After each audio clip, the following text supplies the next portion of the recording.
ब्रह्म सूत्र के चतुर्थ अध्याय के द्वितीय पाद के षष्ठ अधिकरण का विचार हम लोग कर रहे हैं। इस अधिकरण के 3 सूत्रों में से तृतीय सूत्र के व्याख्यान रूप भाष्य की चर्चा थोड़ी अवशिष्ट है।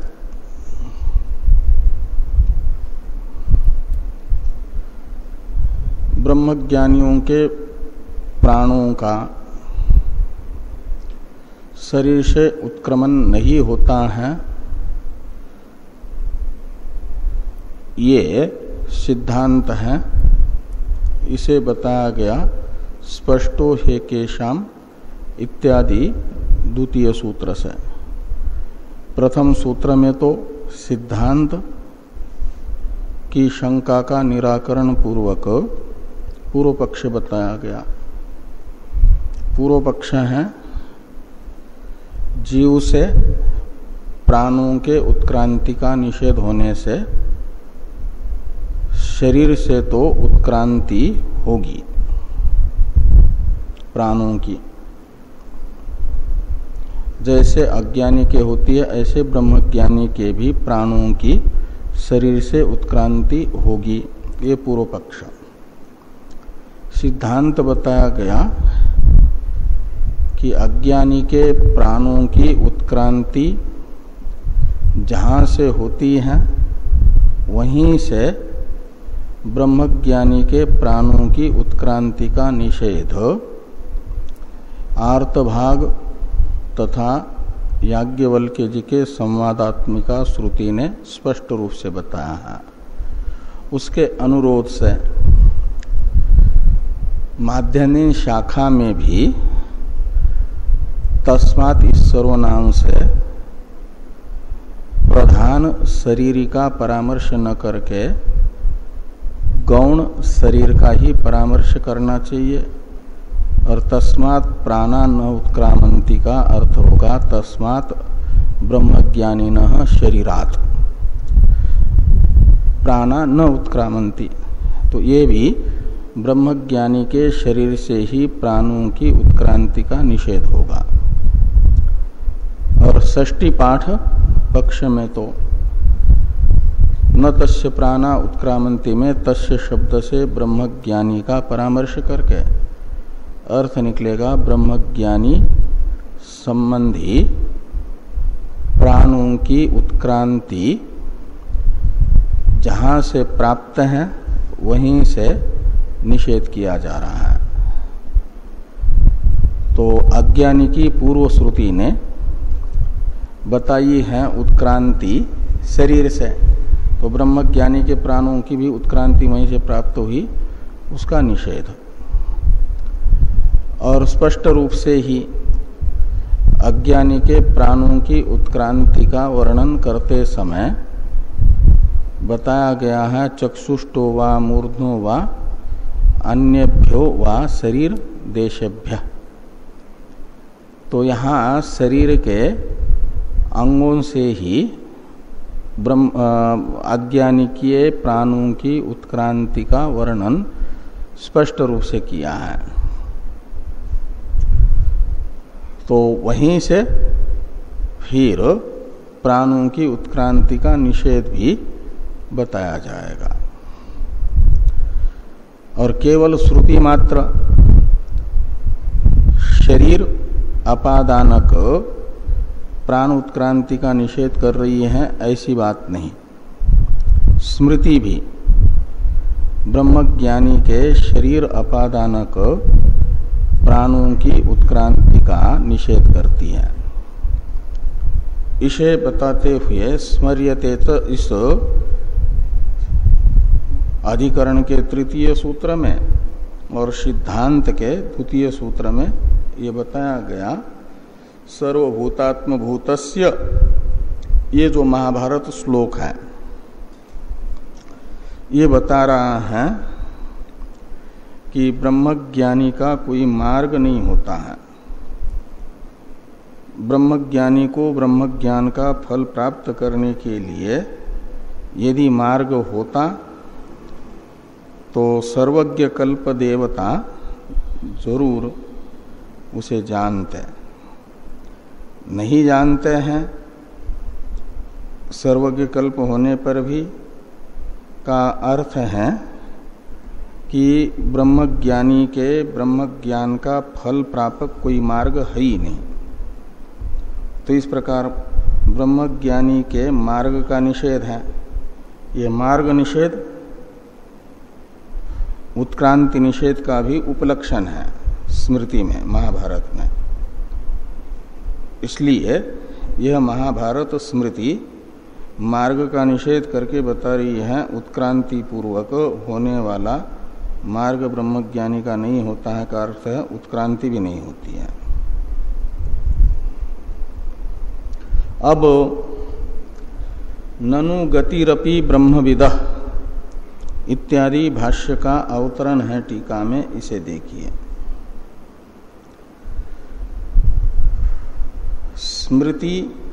स्मृत्यंतर विरोधम शंकते ननु गतिरपि इति। तो सर्वभूतात्म भूतस्य सम्यक भूतानि पश्यतः इत्यादि महाभारत वचन भले ही ब्रह्मज्ञानी के उत्क्रांति तथा गति का निषेध कर रहा हो, लेकिन ब्रह्मज्ञानी की गति का वर्णन करने वाला जो अन्य स्मृति वचन है उसके साथ विरोध हो जाएगा ब्रह्मज्ञानी के गति का निषेध करने वाले महाभारत वचन का। और अन्य वचन है जो ये बताता है कि ब्रह्मज्ञानी की गति होती है, इसे कह रहे हैं कि स्मृत्यंतर विरोधम शंकते। भाष्य में है कि ननु गतिरपि ब्रह्मविदः सर्वगत ब्रह्मात्मभूतस्य स्मर्यते शुकः किल वैयासकीर मुमुक्षुरादित्यमंडलम अभिप्रतस्थे पित्राचानुगम्य आहूतो भो इति प्रतिशुस्राव इति। तो इति यानी इति अनेन वचनेन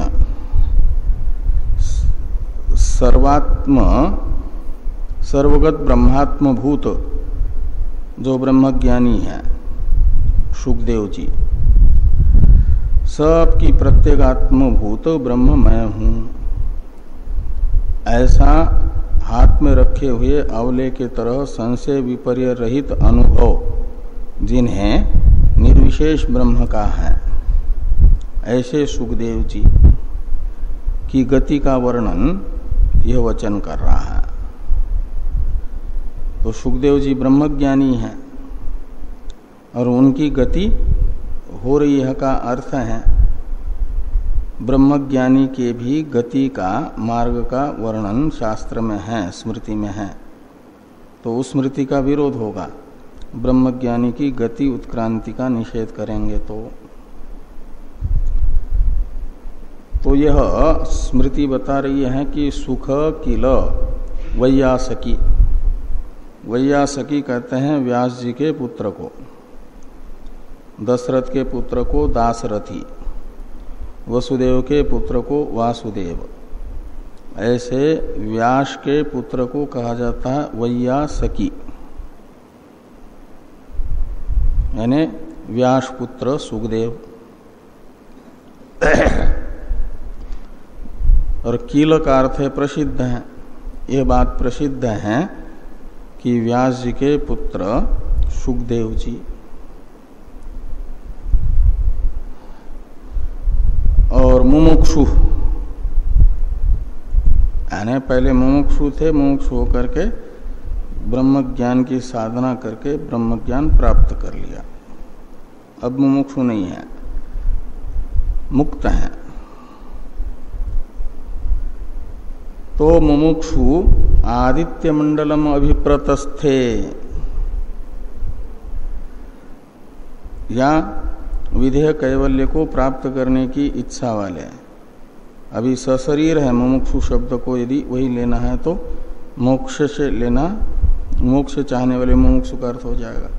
यानी विधेय कैवल्य चाहने वाले व्यास के पुत्र सुखदेव जी ने क्या किया, तो कहते हैं आदित्य मंडलम अभिप्रतस्थे, आदित्य मंडल के ओर गमन किया, प्रस्थान किया, आदित्य मंडल पहुंच गए। तो आदित्य मंडल में पहुंचना तो उत्तरायण मार्ग के बीच में आता है ना। तो इस प्रकार ये आदित्य मंडल में गमन बताया जा रहा है, उनका गति बताई जा रही है। और पित्राच अनुगम्य आहुतो भो इति, हे सुखदेव ऐसा सुखदेव का पीछा करते हुए बोल रहे हैं पिता। पित्रा आहुतः ऐसा लगाना, पित्रा यानी पिता के द्वारा, आहुतः आह्वान किया गया, बुलाया गया।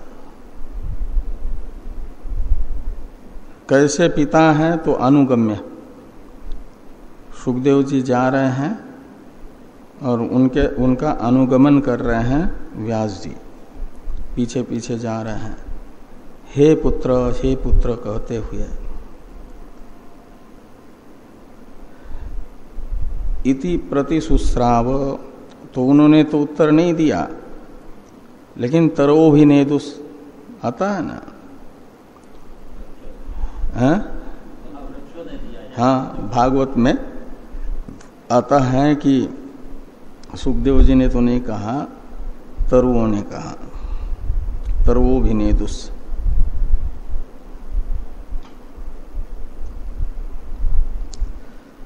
तो इति यानी ये जो स्मृति है वह ब्रह्मज्ञानी जो निर्विशेष ब्रह्म है उसका मय के रूप में अनुभव करने वाले सुखदेव जी हैं, उनकी गति का वर्णन कर रहा है यह स्मृति वचन।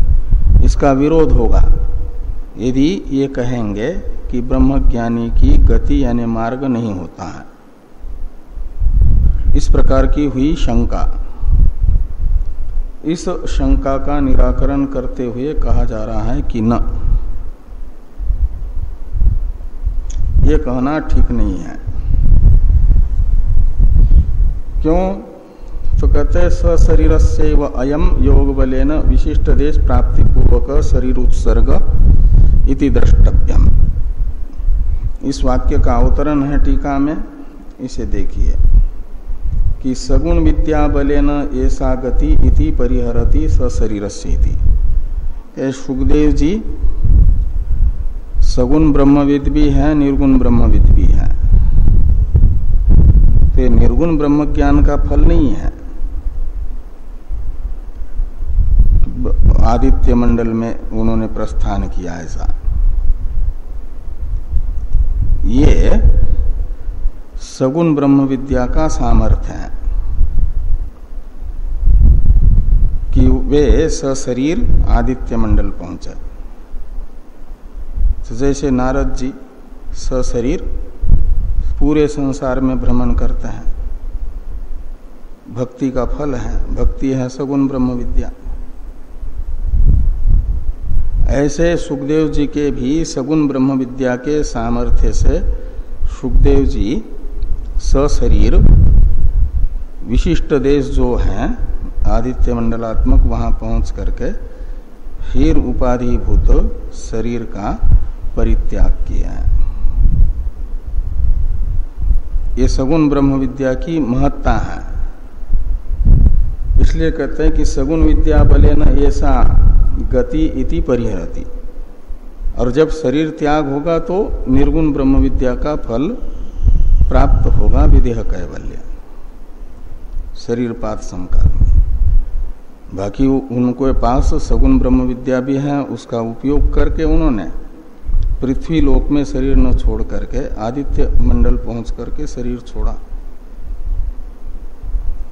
वो अलग बात है सशरीर। जाकर के, लेकिन शरीर छोड़ करके ही विधेय कैवल्य प्राप्त किया।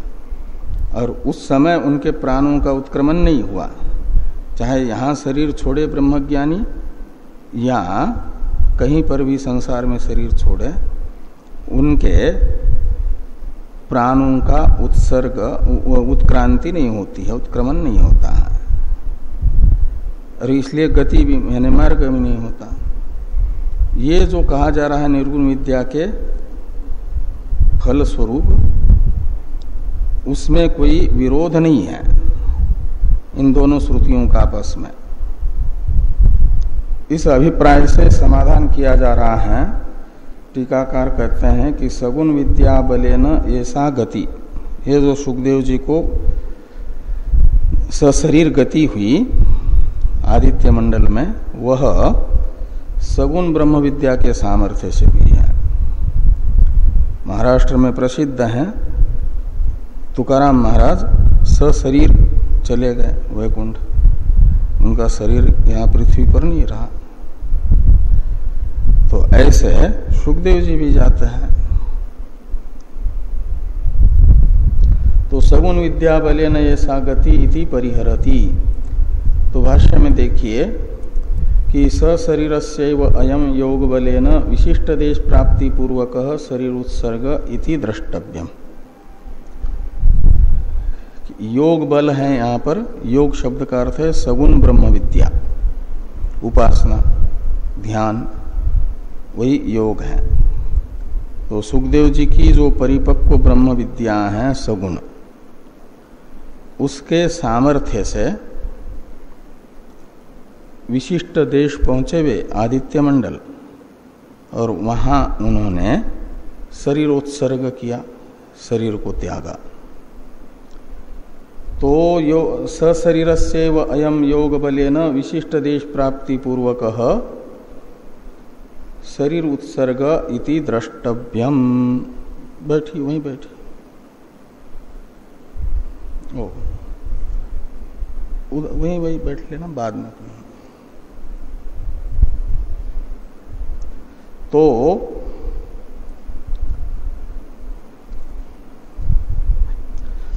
तो सशरीरस्य अयम योग बलेन यानी उपासना के सामर्थ्य से विशिष्ट देश प्राप्ति पूर्वक शरीर का त्याग हुआ, और शरीर त्याग करते समय शरीर से प्राणों का उत्क्रमण नहीं हुआ, अपितु वहीं पर वे लीन हो गए शरीर उत्सर्ग करते समय। इति द्रष्टव्य में ऐसा समझना चाहिए उस श्रुति का, वो स्मृति वचन का अर्थ। इसका ये इसी प्रकार का अर्थ होगा, ये आपको कैसे ज्ञात हुआ? ऐसा यदि भाष्यकार को कोई पूछे पूर्व पक्षी, तो भाष्यकार भगवान हेतु बता रहे हैं।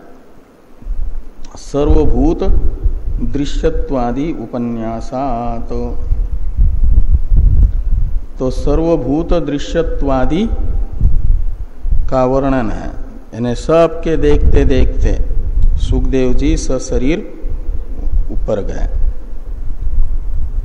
तो यहां सबने देखा कह रहे हैं, और यदि स्थूल शरीर छोड़ करके जाते हैं, भूत सूक्ष्मारूढ़ होकर के जाते, तो ये प्रत्यक्ष है कि भूत सूक्ष्म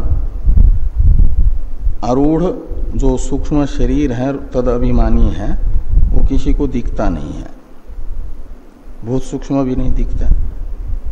मुमूर्षु पुरुष के परिजन पास में बैठे रहते हैं, निकल जाता है, किसी को नहीं दिखता। इसलिए, और यहाँ पर तो कह रहे हैं कि सबने देखा, सुखदेव जी जा रहे हैं, का अर्थ है वो सशरीर गए हैं। तो ये स्थूल शरीर तो जाता हुआ जैसे सबका दिखता है, ऐसे सुखदेव जी का भी उपाधिभूत स्थूल शरीर जाते हुए दिखा सबको। सबके सामने वो सूर्य लोक गए, आदित्य मंडल पहुंचे, जहां तक दिख सकता था आंख से, वहां तक लोगों ने देखा। उसके बाद वो आगे निकल गए। और क्या, कहीं जाते हैं, अर्जुन गए, आपके वो प्रतरदन गए, राजा प्रतरदन गए, हैं?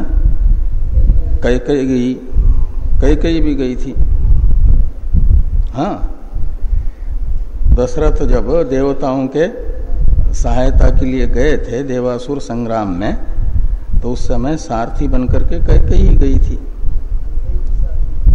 कैकेयी सारथी बनकर के गई थी ना साथ में, तो वो सशरीर ही गई थी ना स्वर्ग में। तो ऐसे कई वर्णन आता है।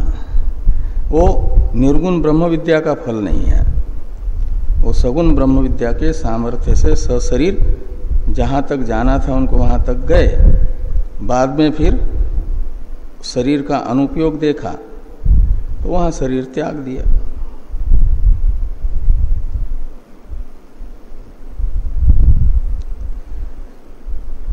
सर्वभूत दृश्यत्वादि उपन्यासात, ये जो हेतु है इसी का स्पष्टीकरण है। नहि अशरीरम गच्छन्तम सर्वभूतानि द्रष्टुम शक्नुयुः। तो जो यदि सुखदेव जी स्थूल शरीर रहित होकर के जाते सूक्ष्म शरीर से,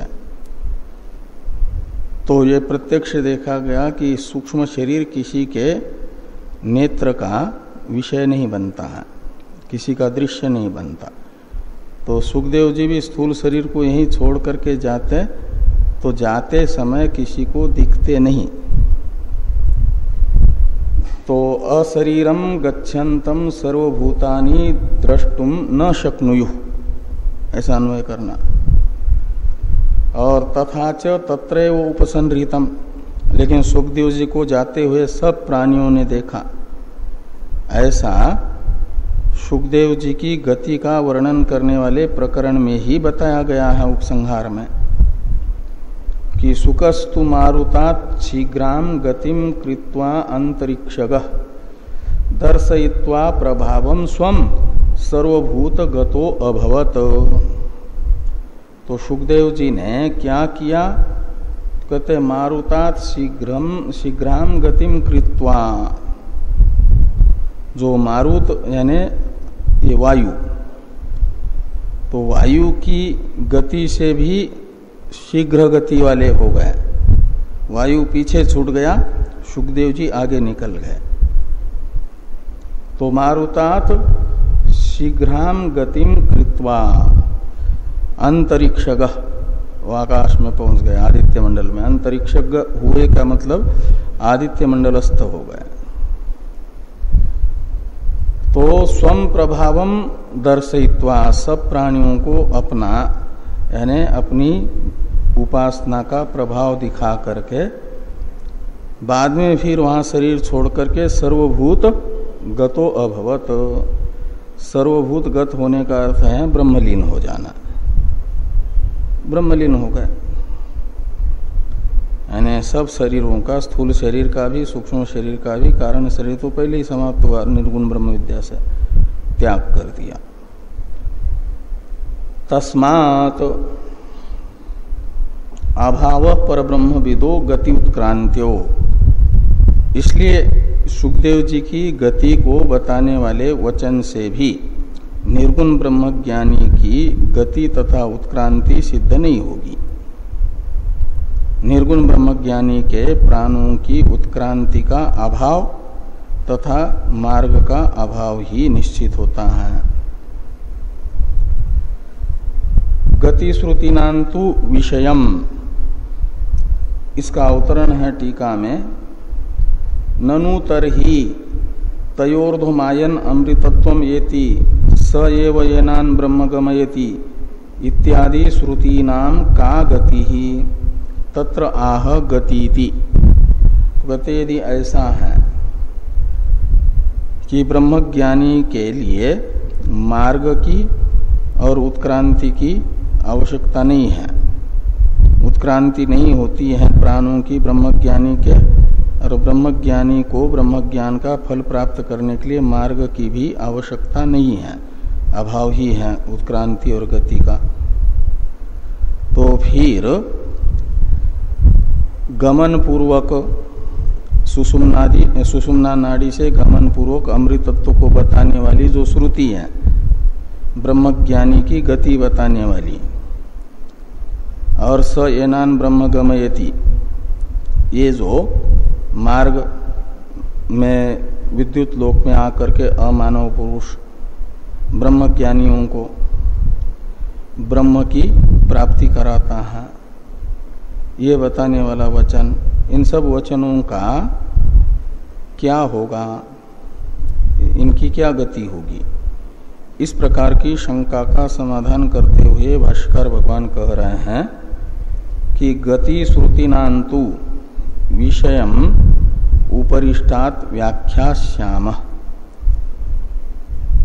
तयोर्धमायन अमृतत्वम येति और स येनान ब्रह्म गमयति इत्यादि का तो तृतीय पाद में मार्ग वर्णन के समय वर्णन किया जाएगा, उनकी गति बताई जाएगी, उनका प्रामाण्य बताया जाएगा, वे किसके लिए हैं, सगुण ब्रह्म उपासक के लिए हैं, ये सब वर्णन किया जाएगा। इस प्रकार ये जो इस पाद का षष्ठ अधिकरण है, इसका विचार पूरा हो जाता है। सातवें अधिकरण का संक्षिप्त स्वरूप बताने वाला जो वैयासिक न्यायमाला के श्लोकद्वय हैं, 2 श्लोक हैं, इनका उच्चारण कर लें। ज्ञस्य वागादय स्व स्व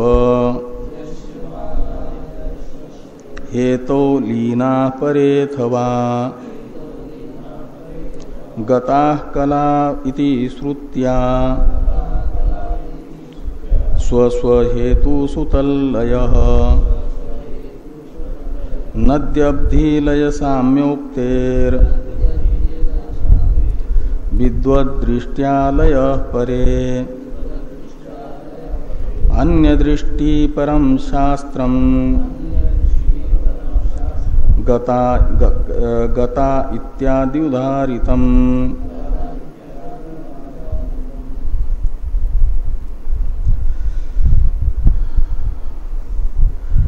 तो ये बताया गया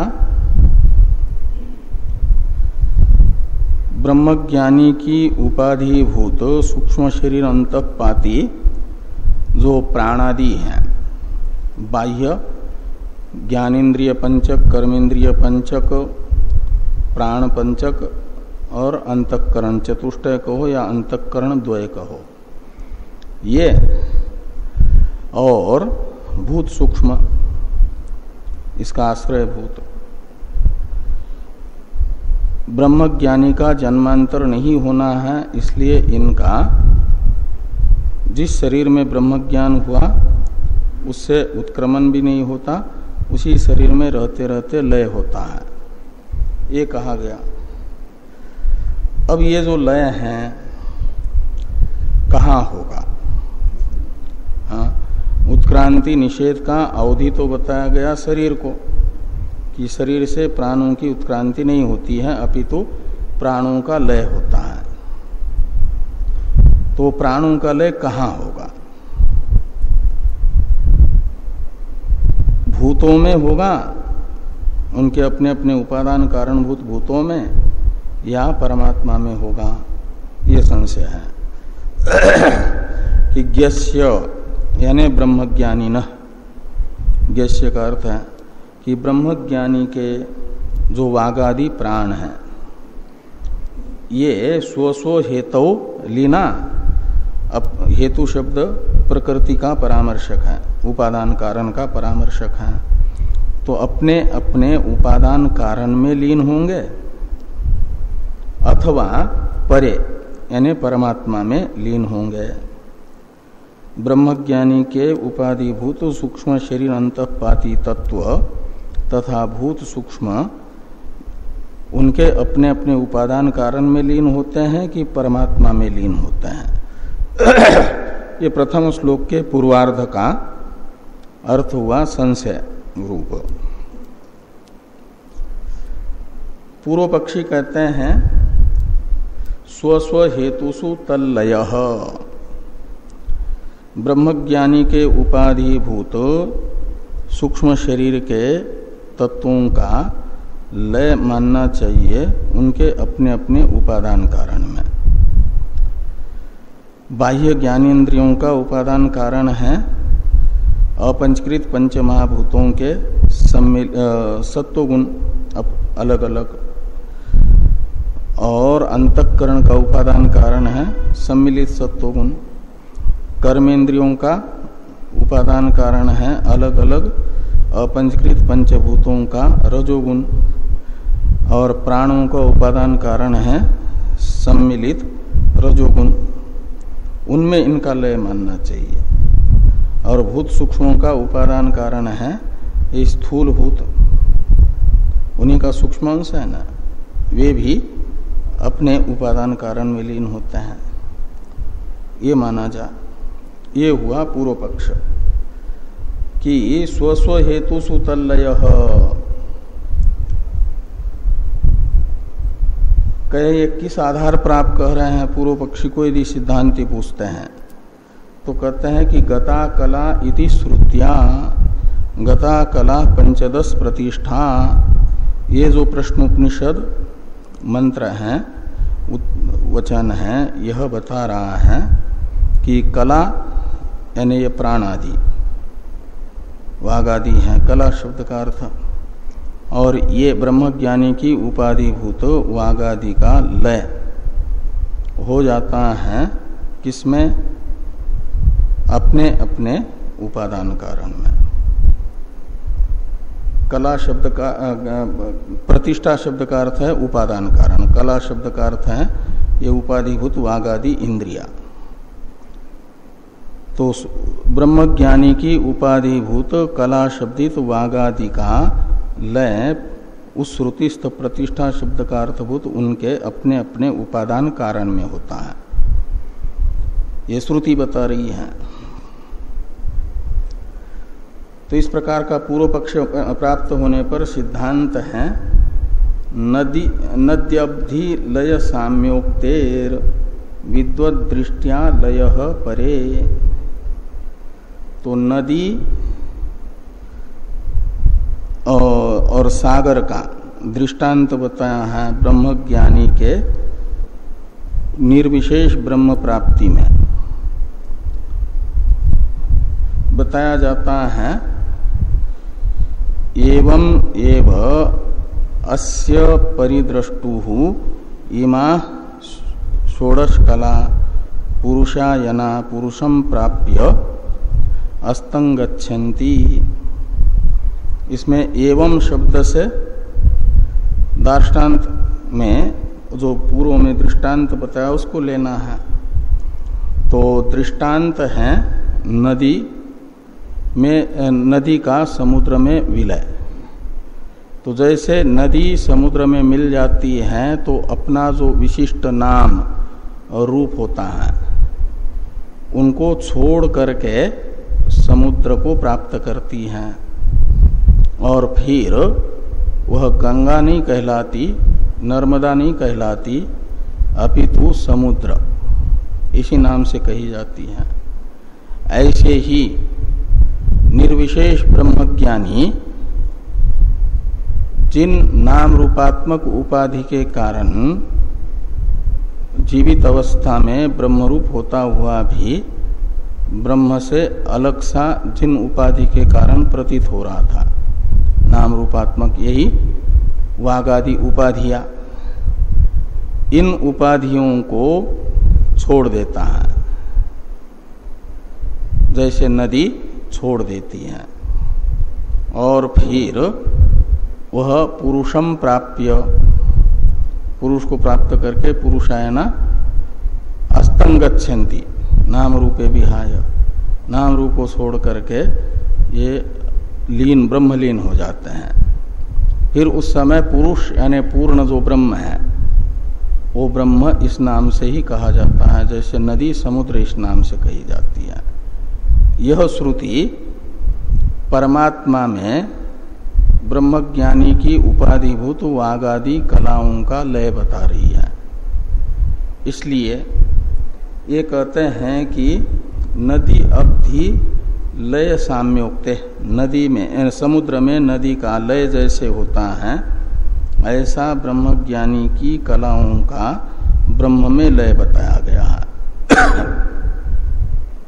इसलिए विद्वत दृष्टिया लय परे, ब्रह्मज्ञानी के दृष्टि में तो उपाधिभूत वागादि का लय पर ब्रह्म में होगा।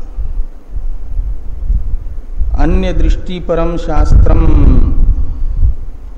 गता इत्यादि उदाहरितम, तो अन्य दृष्टि पर तो फिर गता कला पंचदश प्रतिष्ठा यह अपने अपने उपादान कारण में ब्रह्मज्ञानी के वागादि का लय बता रहा है, उसका क्या होगा?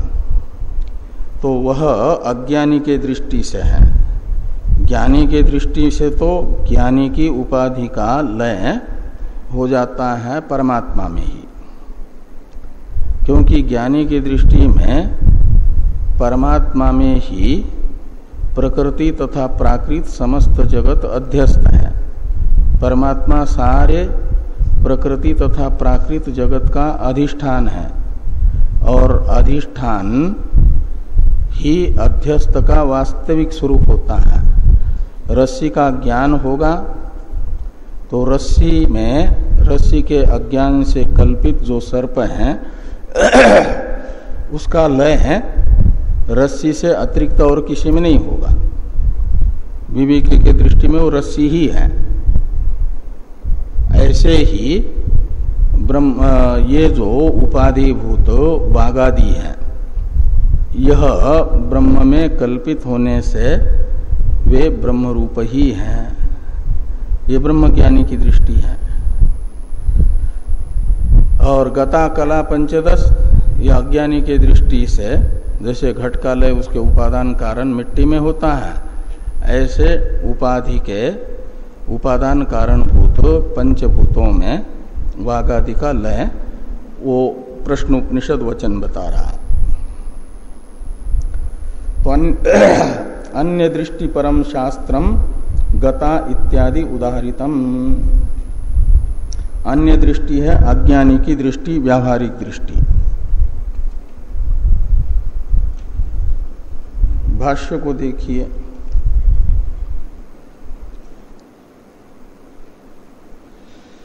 तो भाष्यकार भगवान सीधा सूत्र का अर्थ करते हैं। भाष्य में पूर्व पक्ष बताया जाएगा बाद में। विषय संशय तो जैसे अधिकरण सार में बताए गए हैं ऐसे ही हैं, तब भी इसकी अवतरण रूप जो टीका है इसको देखिए, टीका को देखिए। पूर्वत्र गति निषेधेन विद्वत् कलानाम घ्राणादीनाम अत्रैव लयः उक्तः तम उपजीव्य स किम तत्तत् कला प्रकृतिषु पृथ्व्यादिषु स्यात् उत परमात्मनि इति श्रुतिद्वय दर्शनात् संशयः कार्य। तो ये कहते हैं कि पूर्वत्र यानी पूर्व अधिकरण में ये बताया गया ब्रह्मज्ञानी के उपाधिभूत कला शब्दित वागादि प्राणों का क्या हुआ, लय बताया गया। अत्रैव लयः उक्तः, यानी इसी शरीर में रहते रहते लय होता है ये कहा गया। उत्क्रांति का निषेध किया गया ना। तो गति तथा उत्क्रांति का निषेध करते हुए ब्रह्मज्ञानी की उपाधिभूत घ्राणादि इंद्रियों का लय बताया गया शरीर में रहते रहते ही। लेकिन कहाँ लय होता है, लयाधिकरण कौन है, ये नहीं बताया गया। तो तम उपजीव्य यानी ये जो ब्रह्मज्ञानी के उपाधिभूत वागादि का शरीर में रहते रहते ही लय है, उस लय का परामर्शक है तम शब्द। कि तम यानी तम लयम, उपजीव्य का मतलब लय को विषय बना करके, ब्रह्मज्ञानी की उपाधिभूत वागादि के लय को विषय बना करके तम उपजीव्य का अर्थ निकलेगा। स किम तत्तत् कला प्रकृतिषु पृथ्व्यादिषु स्यात् उत परमात्मनि, अथवा परमात्मा में होगा। इति श्रुतिद्वय दर्शनात्, तो श्रुति दोनों भी बता रही है। गता कला पंचदश प्रतिष्ठा यह अपने अपने उपादान कारण में लय बता रही है, और एवं एव अस्य परिदृष्टु रीमा षोडश कला इत्यादि श्रुति परमात्मा में लय बता रही है। तो दोनों प्रकार की श्रुतियां होने से संशय हुआ।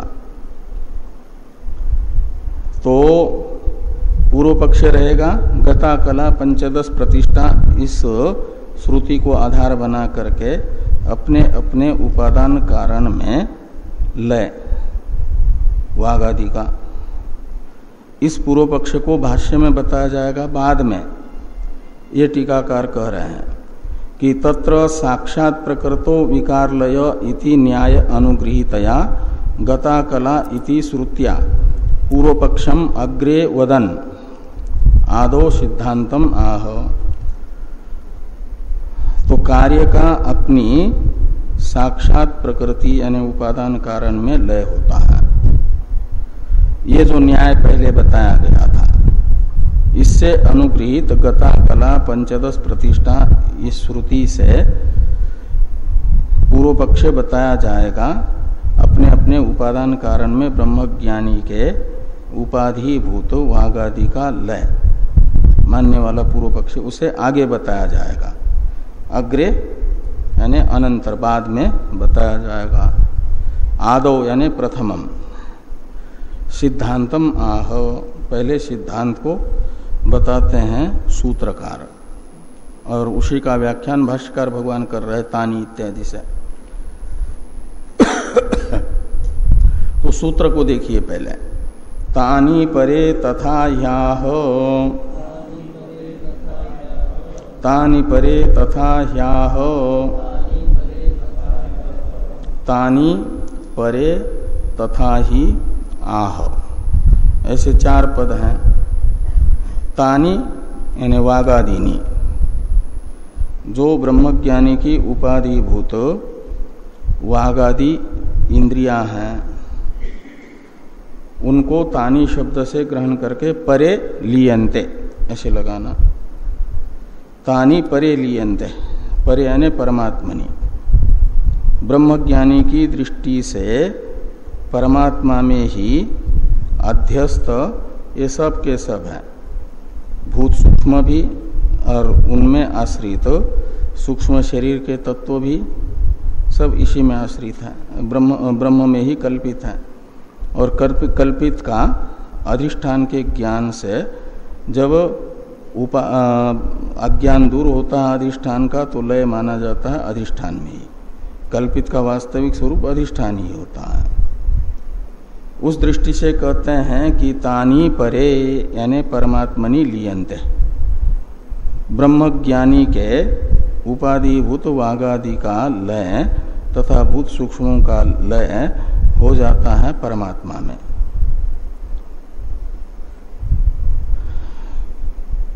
किस आधार पर कहा जा रहा है ये सिद्धांत, ऐसा यदि पूर्व पक्षी पूछते हैं तो कहते तथा ही आह, आह का कर्ता श्रुति है, तो श्रुति तथा ही आह, श्रुति ऐसा ही बता रही है। वो श्रुति है एवं एव अस्य परिदृष्टु इमा षोडश कलाः पुरुषायना पुरुषम प्राप्य अस्तंग गच्छन्ति नाम रूपे विहाय, ऐसा। तो यह श्रुति बता रही है इस प्रकार।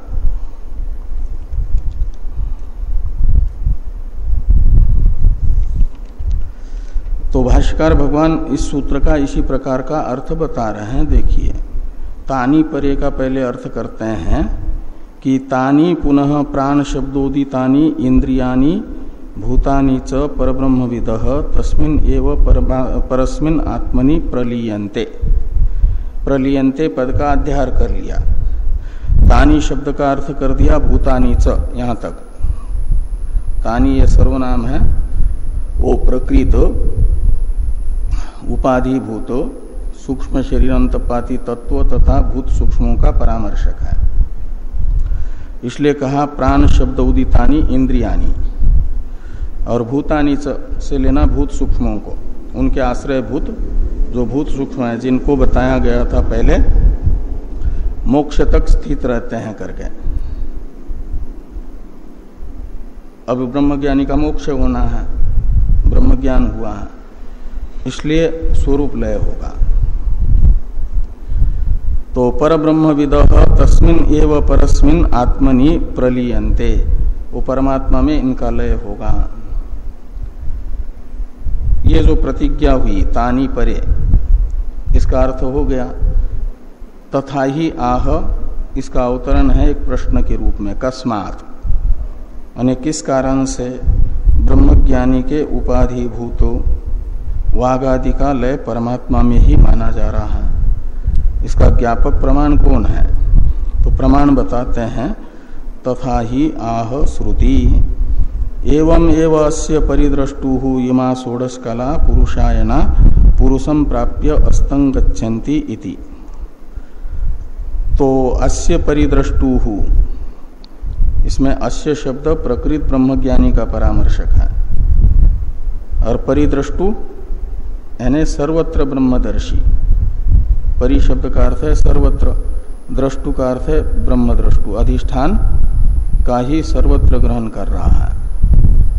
अध्यस्त वस्तु का बाध करके अधिष्ठान ही अधिष्ठान का सर्वत्र ग्रहण हो रहा है, जिसे ऐसा जो प्रकृत ब्रह्मज्ञानी है उसके इमा षोडश कला उपाधिभूत जो वागादि इंद्रियां हैं और भूत सूक्ष्म है, ये पुरुषायना का अर्थ है पुरुष में अध्यस्त हैं। तो पुरुषम प्राप्य, तो पुरुष को प्राप्त करके अस्तं गच्छन्ति, वे स्वरूपतः लीन हो जाते हैं पर पुरुष शब्दित परमात्मा में, उनका लय हो जाता है, ये यहां पर कहा गया। सिद्धांत सूत्र की व्याख्या हुई। अब ननु इत्यादि से पूर्व पक्ष को बताया जा रहा है। तो उससे पहले भाष्य में जो सिद्धांत सूत्र की व्याख्या हुई, और सिद्धांत सूत्र की व्याख्या करते समय जो श्रुति बताई गई तथा ही आह के व्याख्यान में उस श्रुति का अर्थ कर रहे हैं टीकाकार। यथा नद्य समुद्रम प्राप्य लीयन्ते, तो नदियां जैसे समुद्र को प्राप्त करके लीन हो जाती हैं। एवं एव अस्य परिद्रष्टुहु, इसमें परिद्रष्टु का अर्थ, परिद्रष्टु में परि का अर्थ करते हैं परितः यानी सर्वत्र, द्रष्टु का अर्थ कर दिया ब्रह्मद्रष्टु यानी ब्रह्मदर्शी। तो सर्वत्र ब्रह्मदर्शन कर रहा है, सर्वम खल्विदम ब्रह्म वासुदेव सर्वमिति, यह अनुभूति है जिसको। तो इमा प्राण श्रद्धाद्या पुरुषायना, तो इमा शब्द उनकी उपाधिभूत प्राणादि का परामर्शक है, इसलिए प्राण श्रद्धादि जो कलाएं हैं वे पुरुषे कल्पिता, पुरुषायना का अर्थ कर दिया पुरुषे कल्पिता। पुरुषम एव ज्ञेयम प्राप्य लयम गच्छन्ति, तो अधिष्ठान भूत पुरुष को प्राप्त करके फिर अपना जो अध्यस्त स्वरूप था उस स्वरूप को त्याग देती है। अध्यस्त स्वरूप का बाद ही वो लय है। तो लयं गच्छन्ति, मन प्राणयो एकीकरणेन कलानाम पंचदशत्वम, ये आगे का है ननु इत्यादि में। यहाँ तक का इत्यर्थ, यहाँ तक ये सिद्धांत श्रुति का व्याख्यान हुआ। भाष्य में है ननु गता कला पंचदश प्रतिष्ठा इति विद्वद विषया एव अपरा श्रुति परस्मात् आत्मनो अन्यत्रापि कलानाम प्रलयम आहस्म। तो कहते हैं ये जो गता कला पंचदश प्रतिष्ठा यह श्रुति है, ये तो बता रही है कि ब्रह्मज्ञानी की उपाधिभूत जो कला शब्दित वागादि हैं वे प्रतिष्ठा शब्दित अपने अपने उपादान कारण में परमात्मा से भिन्न जो उनका उपादान कारण है भूत, उनमें लीन हो जाते हैं वागादि। तो कला नाम परमात्मनो अन्यत्र लयः प्रलयम आह। तो ये वागादि का प्रलय परमात्मा से अन्यत्र यानी उनके अपने अपने उपादान कारण भूतों में, सूक्ष्म भूतों में लय बताया जा रहा है। कहा ठीक कह रहे हैं आप, लेकिन न तब भी इस श्रुति का और उस श्रुति का आपस में कोई विरोध नहीं है। क्यों? तो कहते हैं सा खलु व्यवहारापेक्षा। ये जो अपने अपने उपादान कारण में वागादि का लय बताने वाली श्रुति है वह व्यावहारिक दृष्टि से लय बता रही है। व्यावहारिक दृष्टि है अज्ञानी की दृष्टि और पारमार्थिक दृष्टि है ब्रह्मज्ञानी की दृष्टि। और जो परमात्मा में पुरुष शब्दित परमात्मा में प्रलय बता रही है वागादि का, वह पारमार्थिक दृष्टि से लय बता रही है। ये कह रहे हैं कि सा खलु व्यवहारापेक्षा पार्थिवाद्या कलाः पृथ्व्यादि रेव स्वप्रकृति अपीयन्ति इति।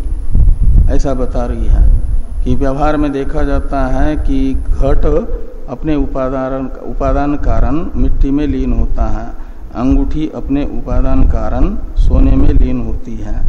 ऐसे ही ये जो कला शब्दित वागादि है वे अपने अपने उपादान कारण सूक्ष्म भूतों में लीन होंगे। ये व्यावहारिक दृष्टि से लय बताया है। इतरा तो विद्वत प्रतिपत्ति अपेक्षा, इतरा श्रुति वो है एवं एवं अस्य परिदृष्टु, ये श्रुति जो सिद्धांति ने बताई थी वह विद्वत प्रतिपत्ति है ब्रह्मज्ञानी की दृष्टि। ब्रह्मज्ञानी की दृष्टि की अपेक्षा से परमात्मा में लय बता रही है। कृष्णम कला जातम पर ब्रह्मविदो ब्रह्मैव संपद्यते। जितनी भी उपाधिभूत कलाएं हैं वे सब अनात्मा मात्र ब्रह्मज्ञानी के लिए परमात्मा ही हो जाता है ब्रह्मज्ञान से।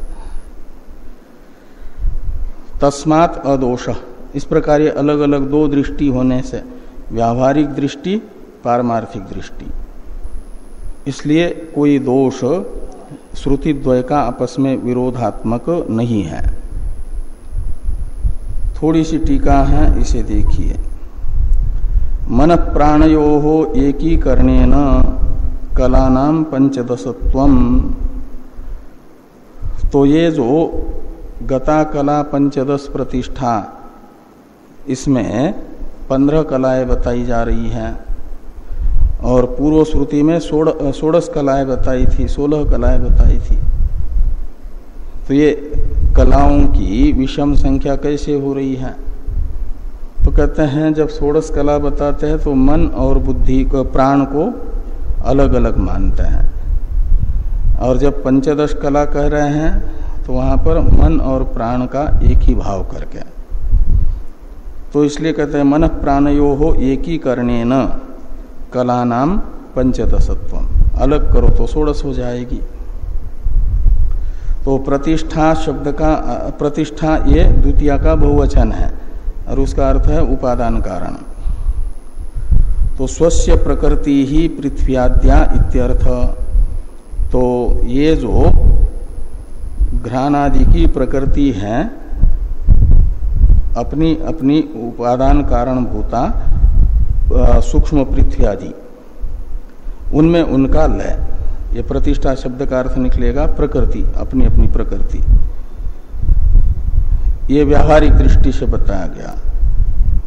और सिद्धांत दृष्टि से कहते हैं कि वस्तुगत्या विद्वत दृष्टिया परमात्मनि कलालयेपि लोक दृष्टिया प्रतिष्ठासु लयोक्ति अविरुद्धा। तो वस्तुगत्या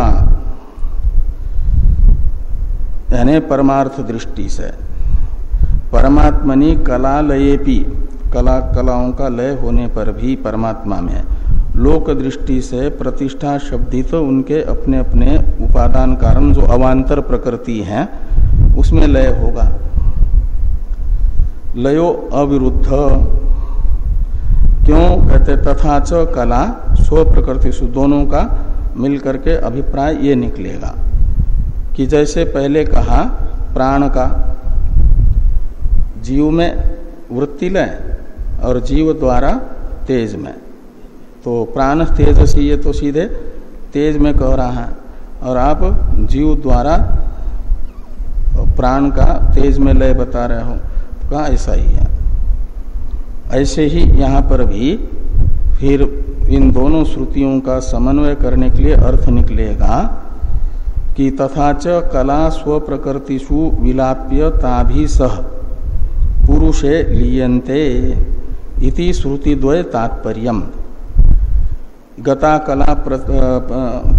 कला पंचदश प्रतिष्ठा और एवं एव अस्य परिद्रष्टु इत्यादि श्रुतिद्वय का ये तात्पर्य निकलेगा कि कला का लय इसमें हो जाएगा उपादान कारण में, और फिर वो परमात्मा में कारण के साथ लय। तो कला हाँ तो तथा च कला स्व प्रकृतिषु विलाप्य ताभि स पुरुषे लीयन्ते इति श्रुतिद्वय तात्पर्यम्। इस प्रकार ये जो 7वां अधिकरण है इसका विचार पूरा हो जाता है। अब 8वां अधिकरण है, इस पर चर्चा हम लोग कल करेंगे। ओम पूर्णमदः पूर्णमिदं पूर्णात् पूर्णमुदच्यते पूर्णस्य पूर्णमादाय पूर्णमेवावशिष्यते।